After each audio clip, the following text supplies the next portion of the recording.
Cátedra Médica. En el día de hoy vamos a conversar con el doctor César Mota, quien es pediatra con especialidad en emergencias y cuidados críticos pediátricos. Hoy vamos a estar hablando cuándo debo ir a una sala de emergencia, específicamente con el tema de las fiebres, pero vamos a tratar de abarcar un poquito más para que usted tenga a la mano toda la información que necesita saber para estos casos. Buenos días, doctor. Gracias por aceptar nuestra invitación. Buenos días, gracias por invitarme. Siempre contento de estar aquí. Buenos días a quienes nos escuchan. Estoy a la orden.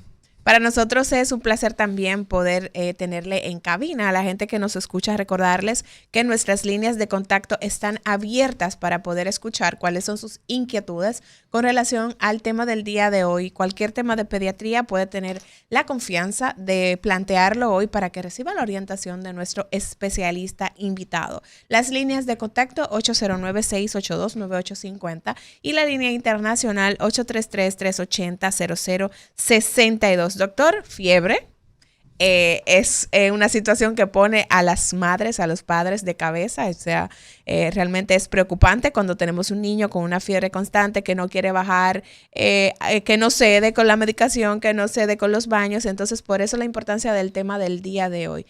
¿De qué hablamos cuando nos referimos a síndrome febril? Bueno, antes que todo, me gustó mucho el approach que tú tuviste, porque tú hablaste de una fiebre que no se baja, sí, de una fiebre que no mejora con la medicación. Y yo te escuchaba y me hacía mucha gracia porque iniciamos el programa diciendo cuándo tú tienes que ir al niño de emergencia con fiebre. Y eso no suele ser la regla. La regla es que cuando el niño tiene fiebre de una vez cogemos para la emergencia. De inmediato. Sí. Entonces, qué bueno que hacemos esta casa de espacio para que podamos entonces, con tu introducción, entonces ya saber cuándo ir a una emergencia por fiebre. La fiebre es el principal motivo de consulta, tanto en emergencia pediátrica como en la consulta, vamos a poner entre comillas, del niño sano. La fiebre es una temperatura... O sea, la gente va principalmente donde el pediatra por fiebre. Por fiebre. Casi tanto siempre, en emergencia como en la consulta. Como en la consulta. Fuera de lo que es la consulta del niño sano, que debería irse por lo menos 3 veces al año. Sí. Entonces, pero aún en la misma consulta del niño sano, van porque tienen fiebre. Sí, y tú bien explicabas anteriormente que venimos de un proceso de pandemia donde la fiebre era el primer síntoma de alarma, mal estornudo que siempre había. Sí. Entonces le dejaban en limpio a la gente. Sí. Estornudaba. No, ni te decían Dios te bendiga, ni nada, sino ni salud. Eso era a correr para aléjate. Sí. Entonces la fiebre es aumento de la temperatura sistémica que dependiendo del lugar donde se tome, pues podemos definir qué fiebre. El mejor lugar para tomar la temperatura de la fiebre es la rectal, porque es la más específica, pero por el tema que es invasivo, puede ser molesto,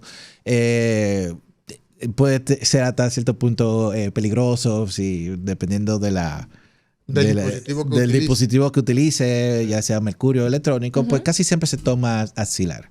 El termómetro cuando es de mercurio... ¿Y la boca, doctor? ¿Se puede utilizar la temperatura de la boca, a diferencia de la axilar, no tiene mucha diferencia. Okay. Entonces, mejor vamos a utilizar un medio donde sea lo más higiénico para el niño. Sí podemos limpiar el termómetro, pero no sabemos a la hora de volver a tomar la temperatura que ha pasado. Entonces, se puede utilizar la axilar, y la axilar es por encima de los 37.8. O sea, después de 37.8 es fiebre. Ya podemos decir que es fiebre. Ya cuando con el termómetro de mercurio, si lo hacemos con un dispositivo electrónico, ya tenemos que esperar lo que son los 38 grados Celsius para decir si son fiebre. ¿Por qué esa diferencia, doctor? Entonces, porque el mercurio tiene mayor afinidad al calor, entonces es más específico. Entonces lo eléctrico, acuérdate que tiene que ver con sensores, que tiene un rango de error, y son sensores no tan especializados, lo que se venden de manera comercial. Sí. Porque entonces, el mercurio es más específico. Sí, es mucho más específico, sí. Pero hay un problema ahí, doctor, que la mayoría de la gente no sabe leer el termómetro de mercurio. Bueno, por eso está la opción del eléctrico, y saber que ya de cuando llega a 38, pues ya sí estamos hablando de fiebre. ¿La fiebre de pollo existe, doctor? La fiebre de pollo es lo que clínicamente pudiéramos tratar de definir lo que es la febrícula. Febrícula es cuando el paciente comienza a aumentar la temperatura, pero no llega a grado de fiebre propiamente dicho. Y la fiebre por dentro también, porque la gente dice, yo tengo fiebre por el dentro. termómetro me dice que no, pero yo siento que tengo fiebre por dentro. Bueno, ese caso es que ya tú comienzas a activar los pirógenos, ¿verdad? Y quizás tú puedes sentir ese calentón, pero entonces no necesariamente puede tener una temperatura tipo fiebre porque es sistémica. O sea, ya hay unos mecanismos que están activándose ahí cuando hay malestar, que la gente dice, tengo fiebre por dentro. Objetivamente no hay aumento de la temperatura, pero ya es un... Puede que te indica que luego hay que tomarte la temperatura o una vigilancia para que entonces veas si de verdad tiene fiebre. Ya. A veces nos sentimos calientes por dentro cuando nos damos unas alturas de carne roja y chicharrón. Es decir, no necesariamente fiebre, sino que se han activado los factores inflamatorios. Entonces, otra cosa que pasa con la fiebre es, como tú bien decías, cuando la fiebre no baja. Y uno de los problemas de la fiebre, estamos hablando antes de llegar a la emergencia, ¿verdad? Sí, claro. Es que la medicación de la fiebre es bien precisa. Las dosis son bien específicas. Entonces, ¿qué es lo que más nos pasa a nosotros? Por ejemplo, que el niño cuando tenía 3 años, pues yo le daba a él 5 cc de acetaminofén y ese 5 cc se ha quedado hasta por la vida entera. Entonces, mientras más va aumentando el niño de peso, se debe de calcular la dosis de acetaminofén y eso es lo que va a hacer que se baje la fiebre. Ahora bien, debemos entender que la vía de la administración oral de la fiebre tiene un tiempo. Estamos hablando de casi de un 10 a 20 minutos. Si un niño chiquitico, pues lo podemos usar supositorios rectales que trabajan un poquito más rápido. Entonces, mi recomendación para la fiebre es que bueno que le den el medicamento, ya sea ibuprofeno o acetaminofén, es que también utilice medios físicos. Los medios físicos son muy, pero muy buenos. Los pañitos, doctor. ¿Cuáles son esos medios físicos? Los medios físicos son, puedes coger un pañito de agua templada, o sea, agua de la llave, agua a temperatura ¿No de la agua fría? llave. No fría no. Porque ni agua caliente. Ni agua caliente. Frío no puede ser frío porque el frío va a ser una vasoconstricción. Quiere decir que todas tus venitas y tus arterias se van a poner bien chiquiticas, entonces va a impedir el flujo y recordemos que la fiebre es algo bueno, porque eso quiere decir que el niño se está defendiendo. Es tanto así que a veces hay algunas teorías, y más en países bien nórdicos, pero son realidades diferentes, que dejan que la fiebre se instaure, 37.7, 38, a menos que no le cause síntomas al niño, como que te dé caidito, que no quiera comer, todo demás. Ellos dejan la fiebre, tiene fiebre. Bueno, si el niño está de lo más normal jugando, vamos a dejarlo que se medicación, exacto, que el niño se está defendiendo. Nosotros, porque tenemos alta incidencia, pues, todavía estamos hablando de dengue, todavía tenemos infecciones, pues nosotros no somos tan permisivos en ese sentido. Pero hay que darle el tiempo a que trabaje ese medicamento, y en lo que trabaja, medio físico. Agua templada, no puede ser fría por lo que le dice, entonces si hay vasoconstricción no comienza a trabajar porque hay muy mala irrigación. Y agua caliente, obviamente, le estoy poniendo más calor, o sea, no funciona.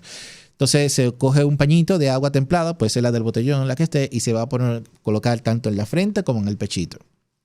Ojo, no es dejarle el pañito ahí, porque dése cuenta que cuando usted le pone el pañito y usted lo agarra como a los 30 segundos, el pañito está caliente. Sí. Entonces no es que le puse el pañito y me olvidé del niño, es poner pañito, el truco, hasta que se le baje la fiebre, porque se le va a bajar la fiebre. Con medio físico. Con medio físico, o simplemente dele un bañito hasta que se le baje la fiebre. Coja la duchista, que ya con todo tienen la manguerita, ¿verdad? Y deja al muchacho ahí hasta que usted no vea que el niño haga así, temblando así del frío. Ahí es que comienza a bajar la fiebre. Ya, doctor, ¿se puede hablar de fiebre sin tomar la temperatura? Porque esto... Cuando lo siento calientico en la cabeza y la exacto, que el termómetro es la mano. No, que usted lo hace así, dice, déjame ver. Ay, ¿tiene fiebre? No tiene fiebre. Por ejemplo, Kelvin, enfócame, hombre malvado. Por ejemplo, le hacen así, mira. A ti no te hacían así, así, y en la frente le hacían así. Tiene fiebre. No, le hace que le ponen la mano aquí en la cabeza. En la cabecita caliente. Que está caliente. Sí, exacto. Entonces, eso es válido, porque muchas personas con mucha frecuencia, yo como médico le pregunto, ¿y cuánto tenía de temperatura? Me dice, sí, yo tenía fiebre. ¿Y cuánto tenía? No, yo no me la tomé. No, ese es un problema muy grande en realidad, porque primero no sabemos si es fiebre. Y para nosotros, dependiendo del grado de la fiebre, más otro hallazgo de la historia clínica, pues ya podemos saber cuál es la gravedad del niño. Porque fiebre es fiebre, pero si tú me dices que hay una fiebre que llegó por encima de los 39.5, pues ya yo estoy diciendo que este niño puede tener algo un poquito más serio. O si llega a 40, y si tiene 40 de fiebre, al menos que no sea una amigdalitis, porque la amigdalitis da una fiebre muy alta, ¿verdad? Pero si tiene 40 y no tiene una amigdalitis, pues entonces ya no estamos preocupando. Entonces no es solamente fiebre, hay que termometrar la fiebre. Y yo a la madre de mi paciente tienen que andar con tres cosas en realidad. Tienen que andar con manita limpia, tienen que andar con wiper y tienen que andar con un termómetro. Claro. Y es importante. Es más, muchas veces nosotros tenemos pacientes que le hemos diagnosticado un proceso infeccioso, dígase una neumonía. No todas las neumonías se ingresan. Yo lo mando para la casa con su antibiótico. Y la mamá me tiene que decir, bueno, la fiebre han cedido, antes estaba en 39, ahora está en 38, el tiempo de la fiebre se ha expandido, entonces me está diciendo, bueno, la terapéutica que le indique pues ha sido adecuada. Entonces necesitamos necesariamente primero saber si es fiebre con un termómetro y ver cómo va la fiebre. Ya, entonces, doctor, usted ha dicho que existe ese problema. A la pregunta yo pensaba que quizá era un tema donde nosotros lo veíamos algunos médicos, pero siendo usted pediatra, pues evidentemente que la situación es seria, de que la gente no toma la temperatura y asume que es fiebre, algo que no lo ha medido. Entonces, ese es un tema. ¿Cómo pudiéramos nosotros ayudar a mitigar esa situación? ¿Cuál sería la estrategia que usted como pediatra, que usted hace en su consultorio y que quizás eso lo podamos extrapolar como políticas públicas, que la gente tenga la cultura de tomar la temperatura cuando siente que hay o piensa que hay fiebre? Usted decía algo al principio que a mí me encantó mucho. Usted decía sobre darle educación, ya sea en los colegios, en las comunidades. Y por eso a mí me encanta pediatría. Yo en realidad no soporto el adulto. Porque los niños pues son muy receptivos. Sí. O sea, mi sobrinita y mi sobrinito, cada vez que se sentían calientes, ellos me decían, tío, estoy buscando el termómetro. Ellos saben. Más el hermano mío le ponía la mano en la frente. Exacto. ¿Usted me entiende lo que te quiero decir? Claro. O sea, cuando tú comienzas a educarle al niño de que hay que tomar la temperatura, que se necesita un termómetro. Los niños se adaptan más. Los adultos se adaptan más. Vamos a poner el tema, ¿se acuerda el tema de la pandemia? Los niños no querían salir sin mascarilla. No. Eran los niños que decían, ay, me voy a quedar en el carro porque se me quedó la mascarilla. Sí. Y era uno de permisivo. No, ven ya, que ya se fue el COVID. Claro. Entonces, por ejemplo, en los colegios, a veces tenemos nursery o enfermera, ¿verdad? Y pasa lo mismo. No, que la frente, no, pero tomarle la temperatura y saber cómo leer el termómetro. Tú me lo dices, a mí me da como que, acá, pero eso no es tan difícil. No es tan difícil, pero yo veo que a veces ellos tienen una lucha viendo, no, que está la rayita, pero está bien. Pero entonces, saber, enseñar al niño. Quizás lo que le hace falta es un oftalmólogo. Porque puede ser un astigmatismo que no te deje ver. No, exacto. Ya llegaste, por ejemplo, la presbicia, no encuentra bien. Entonces, sí. Pero es necesario entonces, doctor César Mota, como plato fuerte del día de hoy, tenemos que irnos a una pausa, que la gente aprenda a tomar la temperatura para saber si esa sensación que usted está tocando a su hijo, a su hija, es efectivamente una temperatura que está por encima de 37.8, 38, si es realmente hipertermia, si es fiebre. Nos vamos a una pausa, señores, y en breve regresamos. Hoy conversamos cuáles situaciones nos deben llevar nuestros niños a sala de emergencia por eso que nosotros pensamos que es fiebre.